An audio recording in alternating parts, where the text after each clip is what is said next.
رب العالمين والصلاة والسلام على سيد الأنبياء والمرسلين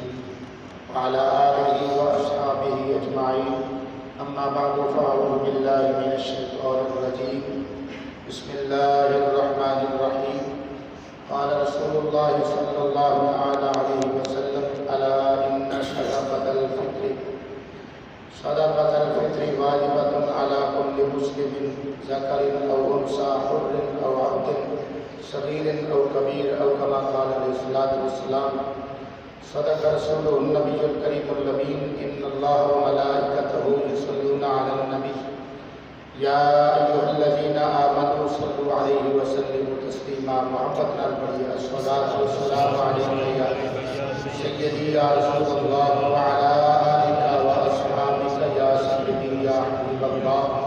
الصلاة والسلام عليك يا سيدي يا خاتم النبيين وعلى آلك وأصحابك يا سيدي يا محمد رسول الله صلی اللہ تعالی علیہ وآلہ وسلم۔ انتہائی قابل صد احترام دوستوں، بزرگوں، بھائیوں، اعتکاف دے فضائل و مسائل اور صدقہ فطر دے فضائل و مسائل دے بیان کا سلسلہ درس کی گفتگو چل رہی سی۔ کل دے درس کے اندر آپ حضرات کے سامنے بخاری شریف کی حدیث پاک صدقہ فطر کی فضیلت کے اندر میں عرض کی تھی، مزید ایک حدیث پاک سماعت فرماؤ۔ آج کے درس کے اندر جو حدیث پاک میں صدقہ فطر کی فضیلت کے متعلق عرض کرن لگا کہ سب کی حدیث پاک جامع ترمذی شریف سیاست کی معتبر کتاب اس کے اندر ہے، اور اس حدیث پاک کے راوی جناب حضرت عمر بن شعیب رضی اللہ تعالیٰ عنہ ہیں۔ آپ فرماتے ہیں کہ میرے آقا کریم صلی اللہ علیہ وسلم نے منادیوں یعنی اعلان کرنے والے کو حکم فرمایا کہ مدینے دے گلی کوچیاں وچ جا کے اعلان کر دے الا ان صدقۃ الفطر واجبۃ علی کل مسلم، کہ خبردار بے شک صدقہ فطر ہر مسلمان تے واجب ہے، پاویں مرد ہوئے تے پاویں عورت ہوئے، پاویں غلام ہوئے تے پاویں آزاد ہوئے، پاویں چھوٹا ہوئے تے پاویں بڑا ہوئے، ہر ایک تے صدقہ فطر ادا کرنا ضروری ہے۔ اس کی وضاحت میں کل دے درس کے اندر کر چکا ہوں، وہی الفاظ اس حدیث پاک کے اندر بھی ہیں، تو اس کو پتہ لگا کہ صدقہ فطر میرے آقا کریم صلی اللہ علیہ وسلم نے واجب قرار دیتا ہے، لازم ہے، لازمی ادا کرنا ہے، اور جتنا جلدی ہو سکے اتنا جلدی ادا کرنا چاہیے۔ عید کی نماز تو پہلے ادا کرنا تھا، میرے آقا کریم صلی اللہ علیہ وسلم نے حکم فرمایا اگر کوئی اسے مجبوری یا عذر کی وجہ نہ پہلے ادا نہ کر سکے تو عید کی نماز پڑھنے کے بعد معافی نہیں بلکہ بعد کے اندر بھی اس کو ادا کرنا پڑے گا۔ اسی صدقہ فطر کی فضیلت کے متعلق ایک جملہ مزید روزے کی فضیلت کے متعلق سماعت فرماؤ۔ حجاج بن یوسف، اس بندے کی شخصیت کے بارے میں کئی مرتبہ پہلے تبصرہ کر چکے ہیں۔ حجاج بن یوسف ایک مرتبہ اپنے ایک لشکر کے نال سفر کے اندر جا رہا سی، ماہ رمضان المبارک کو علاوہ یہ بات ہے، ایک مقام کے رستے کے اندر انہیں پڑاؤ کیتا تے عرب والے جو لوگ سن انہوں کی عادت ہے کہ مہمان تو بغیر کھانا نہیں کھاتے، میں کئی مرتبہ دونوں بات بھی عرض کر چکا ہوں۔ انہیں اپنے غلام کو کیا، حجاج بن یوسف نے اپنے غلام کو کیا کہ کھانا پیش کر، انہیں کھانا پیش کیتا، کہنے لگا کوئی مہمان بلا کے لایا تاکہ میرے نال بیٹھ کے کھانا کھائے۔ ویسے بڑا ایک ظالم شخص سے حجاج بن یوسف، لیکن اس موقع تے نے کی کیا، کوئی مہمان لے کے اپنے غلام کو کیا، غلام اس کا کیا، انہیں دیکھا جنگل کے اندر ایک درخت کے سائے تھلے جتنے انہوں نے پڑاؤ کرتا سی، قریب ایک درخت کے سائے تھلے ایک بندہ سنتا ہے، ایک قریب گیا کہ جا کے انہوں بلا کے حجاج بن یوسف کو لے آئے۔ حجاج بن یوسف کہنے لگا کہ میری دعوت قبول کر تے میرے نال بیٹھ کے کھانا کھا۔ وہ شخص کہنے لگا کہ تیری دعوت کو پہلے میں ایک اعلیٰ ذات کی دعوت قبول کر چکیا۔ کی مطلب وہ کہنے کا مطلب یہ سی کہ میں نفلی روزہ رکھا ہوا، تیرے تو پہلے ایک عظیم ذات کی اعلیٰ ذات کی دعوت قبول کر چکے ہیں، میں روزے دار ہوں۔ تو حجاج کہنے لگا اتنی گرمی کے اندر تو نفلی روزہ رکھا ہے، نفلی اگر رکھنا سی تو سردیاں رکھ لیتا، گرمی نفلی روزہ رکھنے کی کیا ضرورت ہے؟ اتنی گرمی کے اندر تو روزہ رکھا ہے، وہ شخص کہنے لگا کہ ہاں قیامت والے دن دی گرمی تو بچن واسطے میں دنیا دے اندر گرمی دا روزہ رکھتے اسی تے جڑے فرض روزے گرمیاں چ آ جان مسلمانوں دی اکثریت یہ رکھتے فرض روزے، لیکن وہ کیسے لوگ سن کہ گرمیاں دے اندر نفلی روزہ بھی رکھ لیتے ہیں۔ حالانکہ نفلی روزہ ضروری تو نہیں نا، رکھ لو تو مرضی ہے، نہ رکھو تو کوئی گناہ نہیں۔ تو کہنے لگا کہ میں قیامت والے دن دی گرمی تو بچن واسطے تاکہ اللہ میں اس گرمی تو محفوظ فرمائے، میں دنیا دے اندر گرمی دے موسم میں روزہ رکھ لیا۔ اچھا، نفلی روزہ توڑن دی بھی اجازت ہے، اگر مجبور ہوئے بندہ، کوئی مہمان ہے یا میزبان ہے، کوئی میں تیرے بغیر کھانا نہیں کھانا، تو اجازت ہے کہ بندہ روزہ توڑ دے۔ لیکن اگر روزہ توڑے گا تو وہ قضا کرنی لازم ہے، کفارہ نہیں پوے گا ہوگا، لیکن قضا ادا کرنی پوے گی۔ تو حجاج کہنے لگا کر بھائی آج تم روزہ توڑ دے، میرا کھانا کھا لا، تے قضا دا روزہ ہے جڑا توڑ نہیں، یہ قضا کل رکھ لا۔ وہ بندہ کہنے لگا کہ تم نے اس گل دی ضمانت دینا ہے میں کل تک زندہ رہاں گا؟ اللہ تم نے ضمانت دینا ہے میں کل تک زندہ رہاں گا؟ حجاج کہنے لگا یہ تو نہیں ہو سکتا۔ انہوں نے کہا جی وہ نہیں ہو سکتا، پھر یہ بھی نہیں ہو سکتا،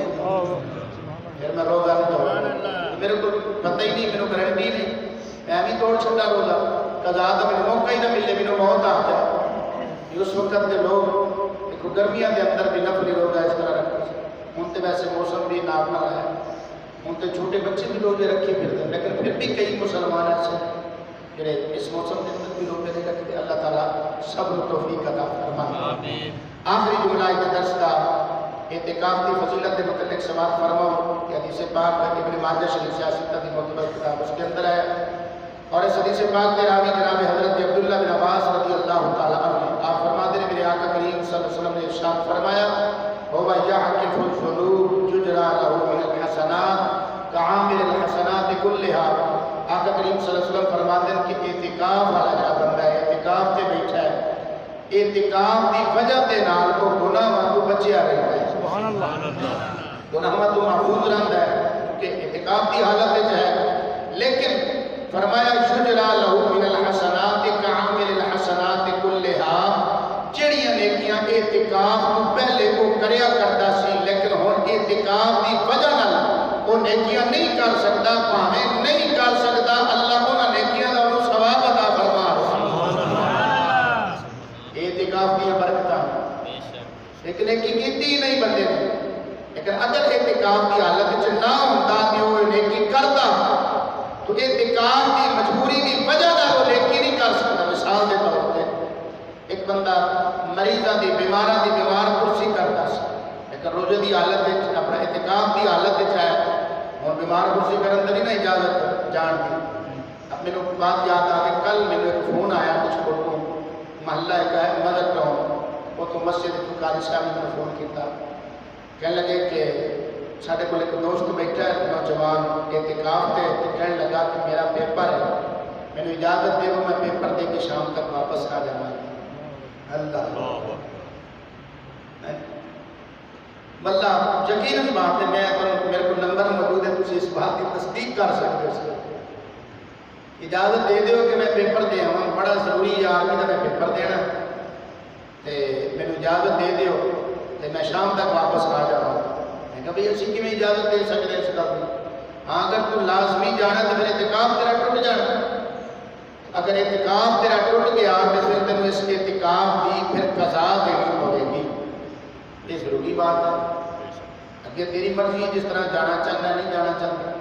یعنی اس طرح سارے لوگ بالکل سیدھے سادے رہے، اتنی بات کا بھی نہیں پتا بھی اعتکاف کی حالت ہے بندہ پیپر دے کے میں جا سکتا نہیں جا سکتا۔ تو خیر میں بات عرض کر رہا سا کہ بندہ اعتکاف کی حالت نہیں تو بیماراں دی بیمار کرسی کرتا ہے، تو بیمار دی بیمار کرسی کرن دی پتہ کتنی فضیلت ہے۔ آقا کریم صلی اللہ علیہ وسلم نے فرمایا کہ اگر مسلمان اپنے مسلمان بھائی دی بیمار کرسی واسطے دا پتہ لین واسطے اگر صبح دے وقت جاوے شام تک 70,000 فرشتے دے لئی مغفرت دی دعا کرتے ہیں۔ اگر شام کو جاوے تو صبح تک یعنی ساری رات 70,000 فرشتے دے واسطے مغفرت دی دعا کرتے ہیں۔ سبحان اللہ۔ اسی تے انہاں چیزاں کوئی اہمیت ہی نہیں دیندے، اگر جانتے بھی ہیں نا کسی دی بیمار کرسی واسطے تو وہ اسی ویکھو وکھائی نو کہ فلاں ساڈا رشتہ دار ہے، فلاں عزیز ہے، دوست ہے، تلک کی بنا کے جانے کہ تلک یار جانا پھر نہ گیا تو کی کہے گا، بس اسے بنا کے حالانکہ بہت بڑی فضیلت ہے واٹا ادھر تلک ہے تامی نہیں تلک تامی جانا چاہیے، بڑا ثواب ہے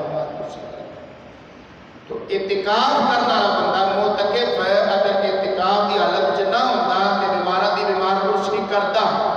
لیکن ہوں اعتکاف کی حالت چ نہیں کر سکتا تو یہ نیکی جی کرتا سی ہوں نہیں کر سکتا، میرے آقا فرما دے کو نہ کرن دی وجہ دے باوجود وہ ثواب انہوں ملتا رہا۔ اسی طرح کوئی فوت ہو جاتا ہے مسلمان وہ نمازی جنازہ شرکت کرنے کی بڑی فضیلت ہے، بڑا ثواب ہے، یہ جایا کرتا سی لیکن اعتکاف کی وجہ دے نال جنازے کو شامل نہیں ہو سکتا، مجبوری ہے، لیکن نیت ہے اگر میں اعتکاف نہ ہوتا تو ضرور جاتا، اعتکاف کی وجہ نال جڑی نیکی وہ نہیں کر سکتا، نہ کرن دے باوجود اللہ انہیں دا ثواب عطا فرمائے۔ اس واسطے آقا کریم صلی اللہ علیہ وسلم نے فرمایا یجرا لہو من الحسنات کعامل الحسنات کلھا، فرمایا وہ ساری نیکیاں جنہیں دوسرے لوگ کر رہے ہیں کہ نہیں کر سکتا تو نہ